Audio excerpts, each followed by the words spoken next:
Thanks to some very deft and, if I may say so, brilliant maneuvering by Mitch McConnell, the Senate Majority Leader, and perhaps by Donald Trump as well. You don't know who cooked up the strategy, but it's terrific. The vote in the Senate yesterday really opens the way for the collapse of Obamacare. The act of genius was that the administration and the Majority Leader proposed a slimmed down, what they call skinny, repair bill. And all it did was to ban and repeal the two mandates that lie at the core of Obamacare, that everybody has to have insurance and that employers have to offer insurance. Last year, almost 7 million Americans had to pay fines averaging $500, total of over $3 billion, simply for not having insurance. They didn't get insurance, and in exchange for it, they were just punished with that fine. Now, what will probably happen is that if those mandates are repealed, and I think won't be that hard to get that repeal bill through, then it's like demolishing the first story of a 20-story building. You don't have to fool with the other 19.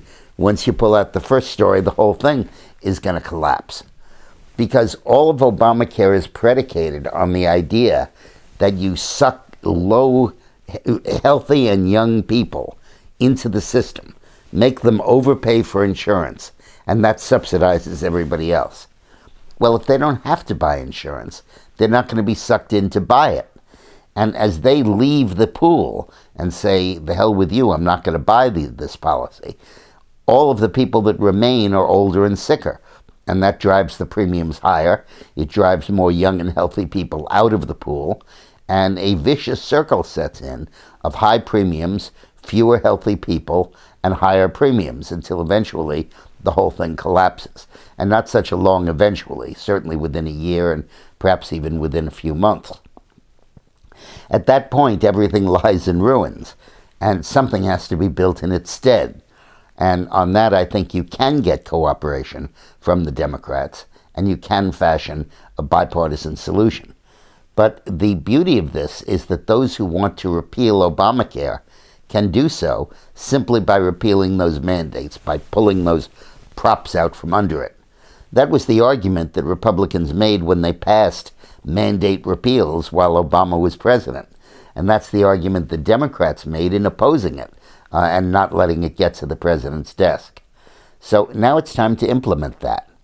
The genius of McConnell's move was that by putting that skinny repair bill on the table, pulling out that first floor and having the building crash, he was able to get the support of pretty much every Republican senator, except for two holdouts, for bringing the bill to a debate. Rand Paul, for example, that only wanted a repeal, not a replacement, well, now he can vote for that. And other senators that said, well, I don't mind cutting back on Obamacare, but I'm worried about Medicaid for poor people, they can still vote for this bill because it has no effect on Medicaid. And he crafted a bill that everybody could support, and that's why they all voted to let the bills come to a vote. Now we're going to go through a whole series of amendment votes, probably as many as 100, as everybody tries to get their solution in and to make the case that they fought for it. But I think eventually, and within the next few days, I think the Senate is going to pass a mandate-only repealer. And I think the House will follow suit, and I think the President will sign it, and I think Obamacare will be part of history. Thanks for watching.